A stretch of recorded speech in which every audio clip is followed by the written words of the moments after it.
Analisti finanzjarji qed iwissu lill-Gvern Malti biex jieħu azzjoni qabel ma jkun tard wisq.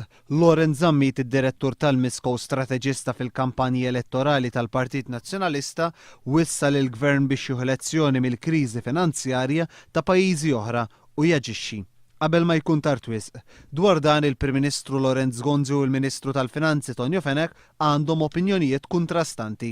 Fit-13 ta' Lulju ta' din is-sena l-Ministru tal-Finanzi Tonio Fenek qal li huwa ma kienx imħasseb ħafna dwar is-sitwazzjoni ekonomika u finanzjarja tal-Italja.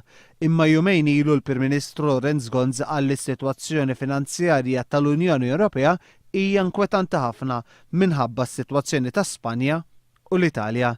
Il-Prim Ministru Lorenz Gonzi qal li bid-diffikultajiet ekonomiċi li għaddejjin minnhom il-pajjiżi ġirien tagħna, Malta ma tistax toqgħod moħħha mistrieħ qisu mu jiġri xejn.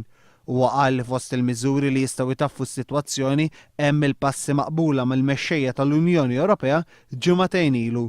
Dwar dan il-President tal-Kummissjoni Ewropea Barroso diġà ammetta li d-deċiżjonijiet li ħadu l-kapijiet tal-pajjiżi membri mhux qed iħallu l-effett mixtieq u hemm bżonn ta' impenji ġodda.